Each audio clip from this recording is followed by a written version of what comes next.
Hello friends, कैसे हैं आप सभी। आशा करती हूँ आप सभी बहुत ही अच्छे होंगे। स्वागत है आप सभी का हमारे यूट्यूब चैनल स्मार्ट स्टडी 101 पर और मैं हूँ दिव्या वर्मा।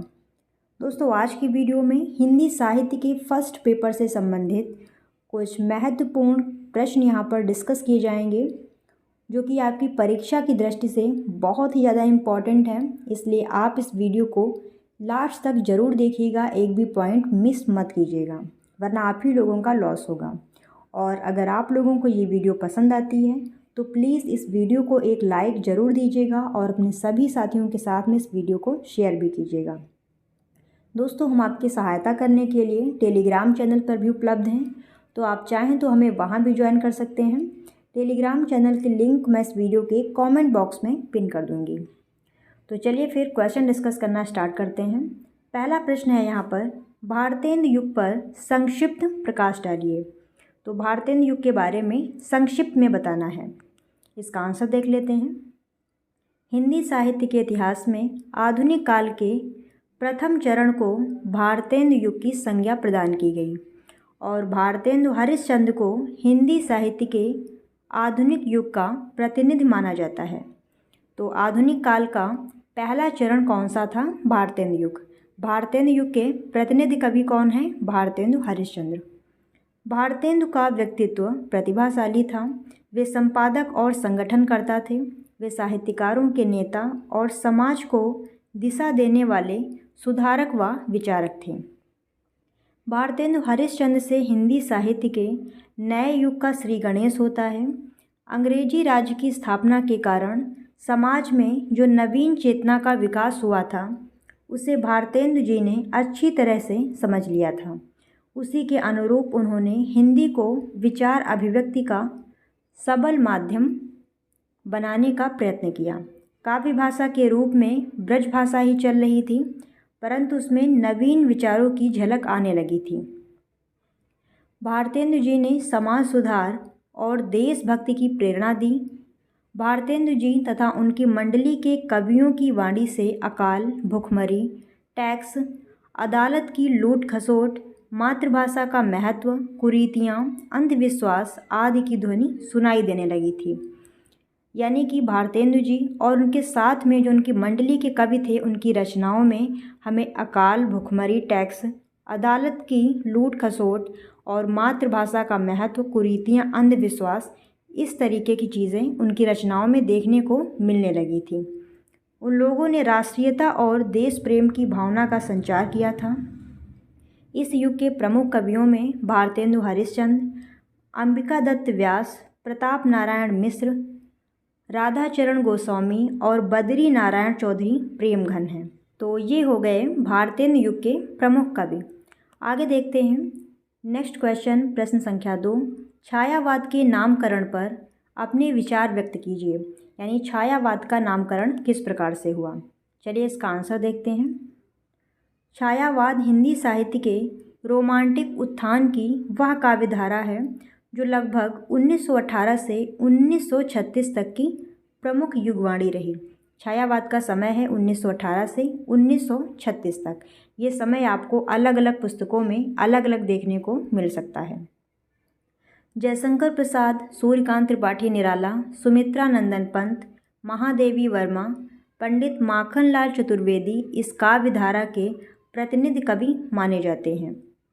छायावाद के नामकरण का श्रेय मुकुटधर पांडेय को जाता है। छायावाद का नामकरण किसने किया था? मुकुटधर पांडेय ने। मुकुटधर पांडेय ने शारदा पत्रिका में एक निबंध प्रकाशित किया, जिस निबंध में उन्होंने छायावाद शब्द का प्रथम बार प्रयोग किया था। प्रकृति प्रेम, नारी प्रेम, मानवीकरण, सांस्कृतिक जागरण, कल्पना की प्रधानता आदि छायावादी काव्य की प्रमुख विशेषताएं हैं। छायावादी काव्य की कौन कौन सी विशेषताएं हैं? तो मानवीकरण, नारी प्रेम, प्रकृति प्रेम और सांस्कृतिक जागरण, कल्पना की प्रधानता। छायावाद ने हिंदी में खड़ी बोली कविता को पूर्णतः प्रतिष्ठित कर दिया। इसके बाद ब्रज भाषा हिंदी काव्यधारा से बाहर हो गई। इससे पहले काव्य में ब्रज भाषा का ही प्रचलन था, लेकिन छायावाद के बाद में क्या हुआ, छायावादी जो कवि थे उन्होंने काव्य में हिंदी को इस्तेमाल किया और धीरे धीरे ब्रजभाषा काव्य से बाहर हो गई। इसने हिंदी को नए शब्द, प्रतीक तथा प्रतिबिंब दिए। इसके प्रभाव से इस दौर की गद्य की भाषा भी समृद्ध हुई। इसे साहित्यिक खड़ी बोली का स्वर्ण युग कहा जाता है और छायावाद को साहित्यिक खड़ी बोली का स्वर्ण युग भी कहा जाता है। अगला प्रश्न है प्रश्न संख्या 3, नाटक के प्रारंभ पर संक्षिप्त में प्रकाश डालिए। यानी कि नाटक का प्रारंभ किस प्रकार से हुआ था। तो चलिए फिर देखते हैं। हिंदी में नाटकों का प्रारंभ भारतेंदु हरिश्चंद्र से माना जाता है। उस काल के भारतेंदु तथा उनके समकालीन नाटककारों की लोक चेतना के विकास के लिए नाटकों की रचना की गई। इसलिए उस समय की सामाजिक समस्याओं को नाटकों में अभिव्यक्त होने का अच्छा अवसर मिला। यानी कि जो चीज़ें समाज में घटित हो रही थीं उनको नाटक के रूप में प्रस्तुत किया गया। हिंदी में नाटक लिखने का विकास आधुनिक युग में हुआ था, क्योंकि इससे पूर्व हिंदी नाटकों में नाट्य कला के तत्वों का अभाव है।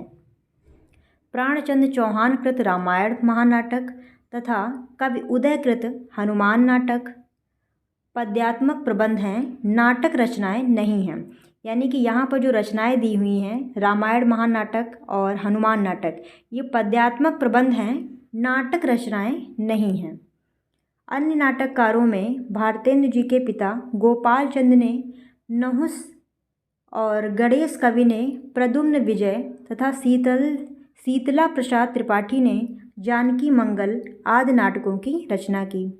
जानकी मंगल ही नाट्य गुणों से संपन्न है, जिसका मंचन बनारस में हुआ और इसके एक अभिनेता भारतेंदु जी स्वयं भी थे।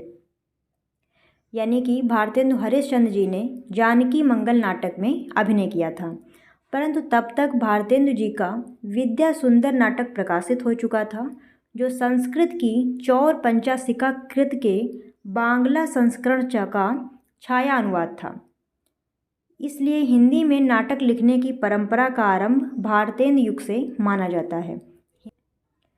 तो हिंदी में नाटक लिखने का प्रारंभ भारतेंदु हरिश्चंद्र जी से माना जाता है और खड़ी बोली में लिखा गया पहला नाटक राजा शिव प्रसाद सिंह का शकुंतला है, जो कालिदास के अभिज्ञान शकुंतलम का हिंदी अनुवाद है।